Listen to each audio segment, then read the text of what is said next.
thoughtful ideas and suggestions for guests and topics. Great events, programs, and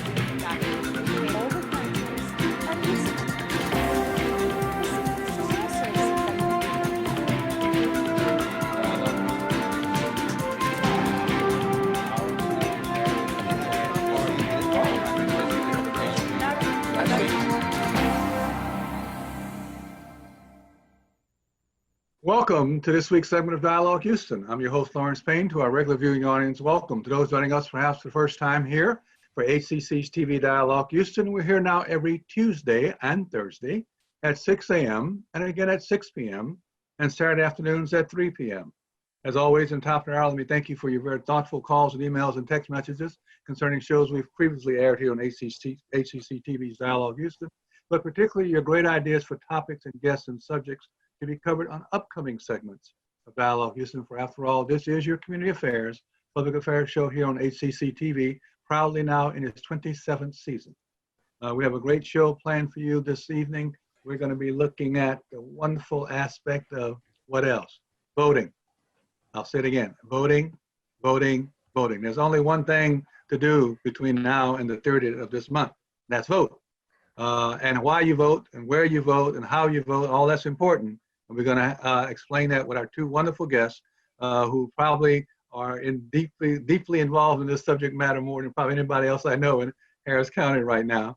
Nancy Karl, who is the board member of the Voter and Voter Registration Director for the League of Women Voters, and Dr. Annie Benifield, Vice President of Voter Services for the League of Women Voters. The League of Women Voters, as you know, and you all know that name, is the wonderful organization that brings us this indispensable guide, the indispensable guide for voting and understanding the candidates' platforms, called the League of Women Voters Voters Guide. Welcome to both of you ladies. How are you this evening? Thank you. Really glad to be here. Thank you for the opportunity. Oh, it's so great to have you both join us. It is a topic that we all feel very passionate about. So let's just jump in.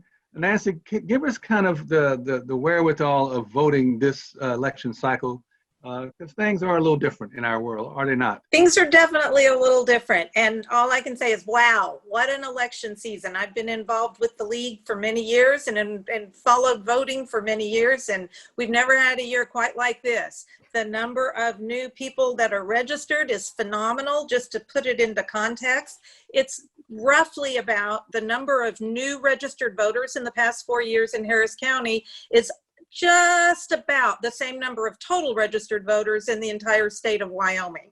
So wow. We have huge numbers, and we are so happy that they're getting a little mobilized. Democracy is so important, and it's fundamental to the United States of America. You don't have democracy if people don't participate, if people don't vote. That's by definition what democracy is. So this is kind of like your ticket to get to live in a democracy, is to participate in these elections. And there are a few things to remember about all these elections. Number one, they have consequences. Who gets elected? There are consequences, and that's going to affect policy and the way that things go forward and what the priorities are. The second thing is, if you vote, you have a voice. If you don't vote, you're giving up your voice. And nobody likes that. Everybody wants to at least feel like they're being heard. And this is the way that this is the entry fee. And you also get updated and learn about what the issues are, how the money's being spent. Another reason that it's so important to vote, besides that, is to create a positive future. We all want a nice place to live. We all want our freedoms, and we want to ensure that that also is carried on to subsequent generations. And by participating and voting and showing what your priorities are to be reflected in the policies that are made, that's how you do it here. So we are thrilled with the interest in voting, the number of people, the voter turnout has been record-setting, and we're just very positive about it. That's great. Dr. Benifield. I don't think there's anything, voting is the most common way that a person can participate in the political process. Although Texas has not been known as one of the states where it usually falls at the bottom in terms of voter turnout. Hopefully, the indicators from the last couple of days of early voting is going to be indicative of a record turnout. So I'm hoping this is going to push the level The expectation is that maybe over 60% of the electorate would turn out and vote nationally. So hopefully here in Texas that we could get up above the 55% mark, if that is all possible, based on the voting age population and the percentage of people who are eligible to vote. We've had so many challenges thrown in the face of voters this year, more than at any time in the future. So much has been challenged in the courts and continue to be challenged in the court. There's a new opinion coming down seems like every other day that changes the last one and modifies it. But all of this does not change the spirit of the voter, as obviously with this great turnout of early voting thus far. I think it is only compelling people to understand their duty, obligation, responsibility when it comes to voting, and actually driving turnout to say that, look, it's my voice that counts. It's not your voice. It's not the challenge to my voice. It's not the injunction against my voice being heard. It is my voice that counts. And I think it's really driving a lot of people to come out and vote to express that. Kind of like when somebody tells you, we don't really want you doing this, then you're going to show them, you want to bet? And that's Right. kind of what's happening. Roadblock after roadblock after roadblock has been set up. And people are saying, back this truck up. I still have my vote. That's my superpower. I'm going to get out and vote. And we're seeing it in the numbers. And it's just really, really positive for our democracy. I think this should also indicate to people that just how much this matters. If voting doesn't matter, then there wouldn't be all these obstacles put in the place to try to prevent people from being part of the political system. So I'm hoping people will say, well, my vote must matter if people are going through extraordinary lengths to prevent it from happening. So I need to get out. I need to encourage my friends. As I said, make a plan, encourage 4 or 5 friends to go vote with you. So you could text them, put them on social media, promote voting, promote participation, figure out what it is that's important to you, and make sure that you get a chance to cast your vote so that issue will be addressed. And then hold the politicians that you elect accountable once they're elected after the election is over. Your job is not done simply because you cast the vote. You need to hold the people that you elect accountable. Exactly. After this. We've touched on down ballot voting and down ballot candidates and issues and why it's important to go down and understand the issues people running. We can't do straight ticket voting this year. That's over with. So it is important to know who's running and why, and know those individuals, and study your ballot and study your sample ballot, and of course study these League of Women Voters Guide. But tell us more about this important, you both kind of touched on it, importance of understanding how these judges and all these people locally actually impact your lives on a daily basis, more so than the top of the ticket on a daily reality. Well, the one example that I used to use in my classes is it's important who the president is, and not to minimize that. But the reality is, if you got a kid in school and their school time changes, or all of a sudden you don't get trash pickup like you're used to, that's going to be impacting you in a day-to-day manner, much more so than some obscure, vague thing that's going on in Washington, D.C. That directly impacts you. So there does seem to be a correlation that the more local the election, the more direct impact they'll have on people, but the lower the voter turnout. And it seems kind of the opposite of what you'd like to see, because it's those local school board elections, city council elections, and certainly the fact in Texas we elect judges in a partisan manner.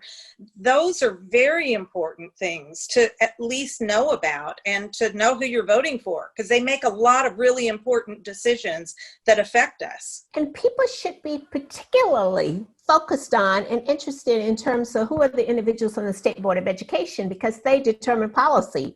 They get to decide about textbooks. Actually, since Texas is such a huge state, second in relationship to California, that they have so much political clout in terms of the publishers of textbooks. Recently, several years ago, it was a textbook in Pearland, for example, people from Africa had willfully migrated to the United States. Wow. Referring to slavery as migration, as opposed to what it is. And like 4 or 5 years ago, the State Board of Education here in Texas required people to revamp the textbook to include some people and exclude others, and say you need to talk more about how the country is exceptional, delete references and meanings in terms of slavery. So your education, your child's education, your education as a citizen, being an informed person about what has happened historically, is at stake. So every time you elect someone, these people determine whether you not can have early voting, whether or not that you can have drive-through voting. So many things that are critical and vital in a community. And in light of all of the vestiges that have been used previously, like poll tax, grandfather clause, literacy test, to disenfranchise people, we need every person's voice to be heard and to participate in this process. Because if you're not at the table, from what I understand, you're on the menu. Okay. You touched, that's true. You touched on the barriers, and we've talked about the current barriers or obstacles, which are really not really barriers and obstacles. The grandparents and great-grandparents had barriers and obstacles to voting. They were real. They were racially driven, and those in Texas who fought through that up until the time of the 24th Amendment being passed, with the poll tax being done away with, all those. Let's talk about it a little bit, because I'm always amazed when I talk to young people, and the word young is relative now because it covers a lot of generations. They are not really aware many times of that past suppression of the vote. They're not aware of what people went through just to have the right to vote, literally died to have the right to vote. And when we talk about that with them, they say, oh, that can't be. It couldn't have been that bad. Well, yes, it was. And many of us know people who went through that, and know people's stories and histories of families who went through and lived through that. Let's speak to that for a moment, because I think it's important that we have a context for the text that we're thinking is a struggle now. It may be inconvenient, it may be difficult, it may be hard. This is nothing compared to what people endured to make sure their voice was heard in the past. Annie doesn't have to go very far back in her ancestry to have direct stories related to that.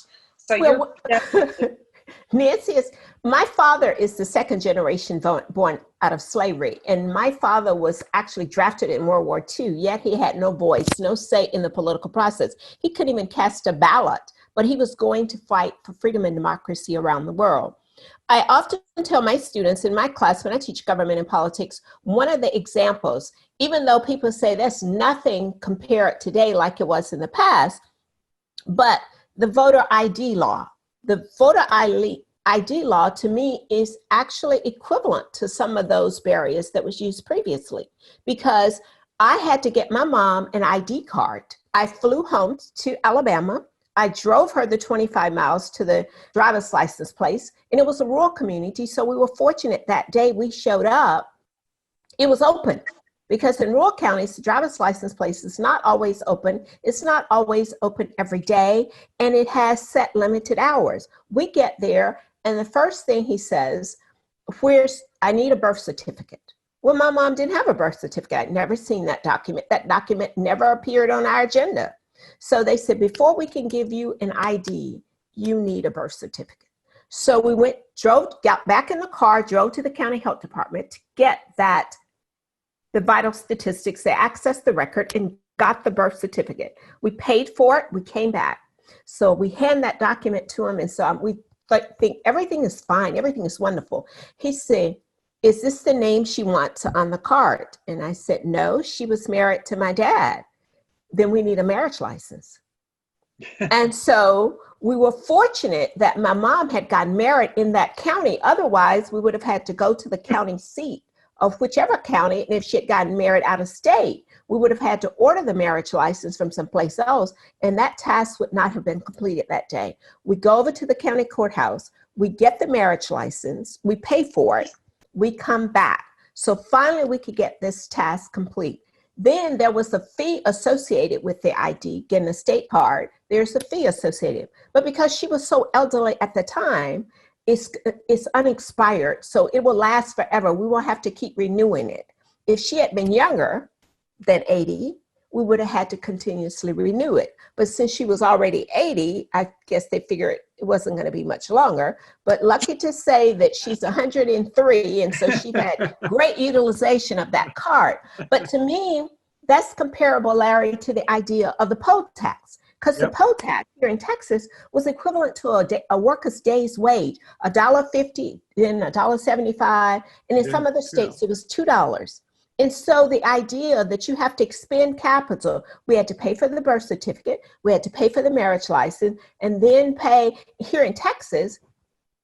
You don't have to pay for the state issued you have to pay for the state issued ID card, but if you just want a voter ID card, you don't have to, supposedly it's free, but all the supporting documentation you need in order to get it, that's the burdensome, cumbersome process that will cause poor people, people of color, elderly people to be disenfranchised. And that's so unfortunate in this day and time. It is. And what seems to happen, or it seems to me what seems to happen is the complication of things and not making it straightforward and transparent, and the rules changing in the middle of the game, as we're seeing in this election. If you're a little intimidated of voting anyway, and then you've got all this conflicting, controversial things, it's just a way to deter people from voting. And so it is having an impact with a certain percentage of people. The fact that Texas makes it so hard to get registered, makes it so hard and intimidating to go and vote in many places, that it does have an effect on turnout, and why we're one of the worst turnout states in the nation. So we've got some work to do. As we speak of that, let's just touch on, so I think it's an important point to mention at this point. What do you have to bring with you as far as ID now to vote? Because we heard stories from the last voting cycle of people being turned away at the polls because they didn't have the proper ID or the proper this or the proper that.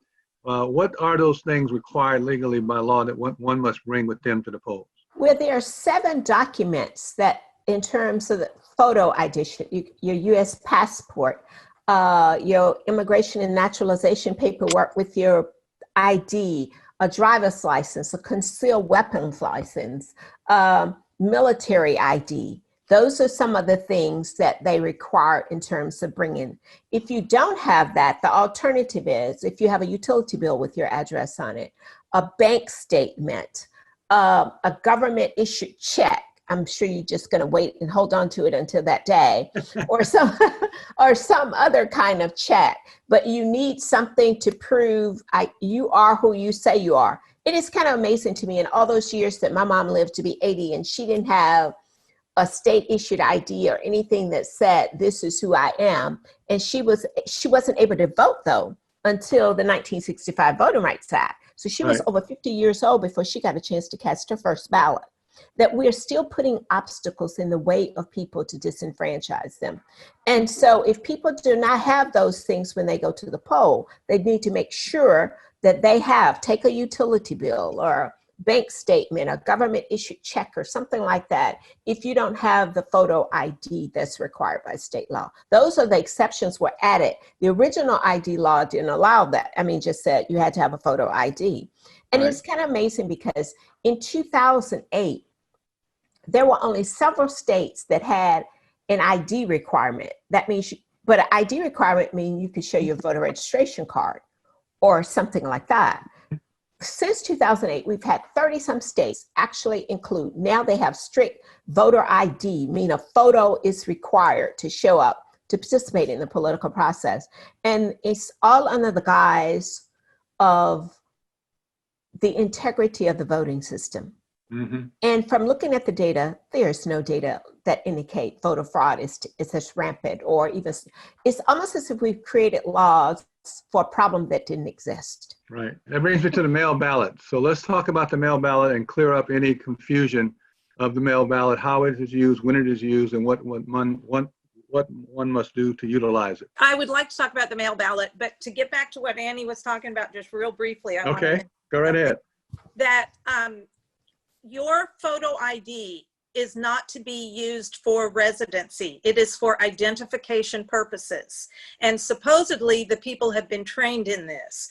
But I want to mention the Texas Civil Rights Project. If anyone feels that they should be able to vote and they're not able to vote, they have 1-866-OURVOTE. 1-866-OUR-VOTE. And they have people now there during early voting and regular voting. And if you feel like there's something fishy going on, by all means, utilize that. They have attorneys on call that want to help people and make sure that the rules are followed consistently across the state. Now, as far as vote by mail, Texas is one of the very few states that hasn't made provisions for the pandemic and made voting by mail easier. Again, there have been court fights over this. In order to request a mail-in ballot, and it's not too late to do that, you have until October 23rd to request a mail-in ballot. And so you have to be, the rules are that you have to be at least 65 years of age.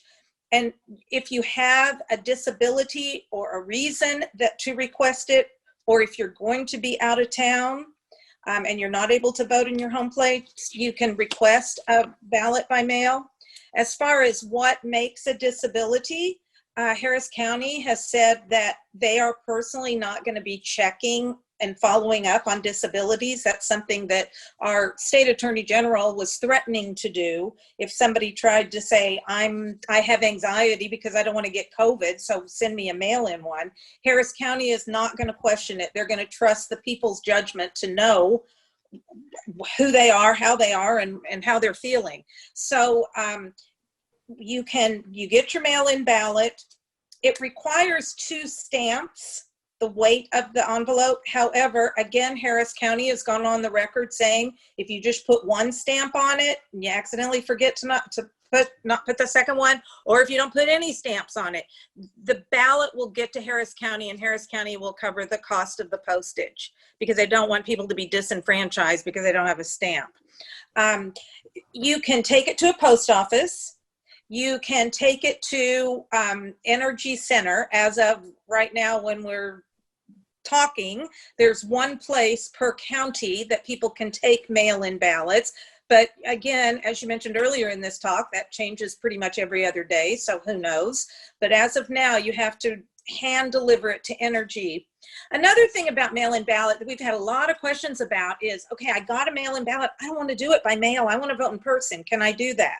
Yes, you can bring your mail-in ballot to a voting place, to any of the polling places. You turn it over, it's voided out, and you get to vote exactly as you would have if you never requested it.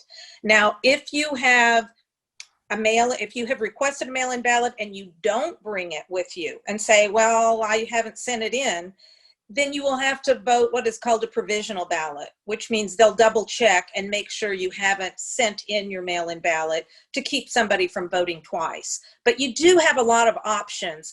It's a little complicated. I would encourage you guys, to anybody that has questions, to just go to League of Women Voters Houston website, and you can email us and we'll answer your questions and get you accurate information. We're getting lots of questions on mail-in voting, because it is complicated. Just an addendum, Larry, for what Nancy has said. If you bring your mail-in ballot, make sure you bring your ID. If you filled it out and you want to turn it in, make sure you bring your ID with you too. Because you have to verify that's you. Yeah. What have we not touched on, ladies, in the time we have left, which is a few minutes? I want to make sure let's talk about Metro. Metro is providing free rides on October 17th, which is this Saturday and next Saturday, and then the 26th to the 29th, doing early voting. And then as well as on Election Day, Metro will provide free rides to the poll. From what I understand, Lyft or Uber are going to provide vouchers in the equivalency value of about $15 for people to come. If you're disabled in the Houston area, in terms of Metro service areas, call that in terms of arranging for special transportation. You still get a free ride to the poll. There's also a group of churches and a group of neighborhoods, some of those super neighborhoods, that have a program, and you can look it up, just do a Google search on it, called Roll to the Polls. And it's going on right now, and you can call if you need a ride to the polls. And they have a lot of churches, a lot of civic groups, whatever, that will provide that. But it's Roll to the Polls in Harris County. That's a wonderful plan. I want to thank you both. I think we're about out of time. We could echo a lot of what you said more and more, and I'll try to wrap it up in a little summation here in a minute.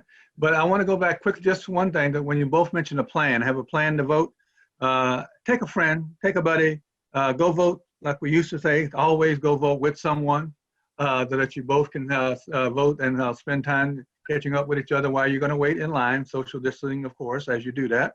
But have a little chance to catch up with another human being that you haven't had a chance to talk with for a while you're standing in line, because there will be a line.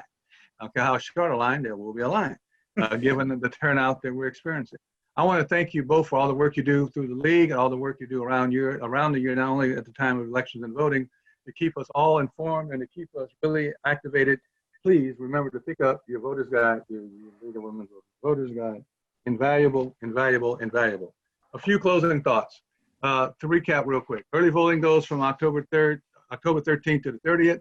There are 122 sites in Harris County. There are 10 locations that you can drive through. There are 8 locations that will be open 24 hours on Thursday, October 29th. There are extended hours to 10 p.m. from Tuesday, October 27th to Thursday, October 29th. There is no excuse not to vote. And again, let me close in this summation as to why you vote. Our right to vote is fundamental to our way of life. It's why many Americans believe that not voting equals not caring. Simply put, it is our responsibility to vote because our freedom to pursue happiness depends on having a functional representative democracy. The system only works if we participate in it. Why vote this year? Well, your life and happiness literally may depend on it. Your right as a citizen to have your say is important around issues of growth, advancement, and development of your community. Your right to express your views on issues and ideas, to have them taken up by your elected officials whom you have voted in to represent you, and to have your voice articulated when it comes to legislation and policy. And lastly, this country is a democracy, means that it functions through the will of the people. The we the people, not I the people, not me the people, we the people, not us and them the people, we the people. Democracy and citizenship is sacred. We love to talk about 2 of the 5 tenets of what it means to be a citizen in a democracy, which are what? Our individual rights and privileges. That is the great I and me discussion. What are the other 3 tenets of what it means to be a citizen in a democracy, which are our common duties, obligations, and responsibilities? To whom? The other. Define the other increasingly in our society. Someone different than me, someone does not look like me. However, that is the we. That is the we and us clause. It is in those differences. It is in those understanding of who we are as all of being Americans, living in a democracy and what citizenship means. It allows us as a government to talk about the vote is the basic building block that gives people the power to control and to share what it wants for all people, not for some of the people, for all the people. And that's what's important in this process. So why vote? You vote for yourself, for your family, for your neighborhood, for your community. People you do not even know you vote for, because you benefit them by voting when new laws and legislations are passed that encompasses everyone. It is truly, truly the thing that we must do for ourselves and for our children and for our collective future together. We thank you for being part of this discussion with the great ladies from the League of Women Voters. We look forward to you joining us on future segments here of Dialogue Houston. And I want to say all to everyone again, this is a time to be aware, to vote, to take responsibility, to understand what's at stake. And it's so much at stake going forward, today, tomorrow, and for the future. And we must understand that it is something that we are called and compelled to do in service to other human beings, the simple thing and process of voting. It is not difficult. It is something we're called to do in service to our fellow human beings. This is time for me to go. Tell me you got to get out of here for this segment of Dialogue Houston. So until we see each other again, we look forward to coming to you. Until then, always be safe, be well, peace, power, and love.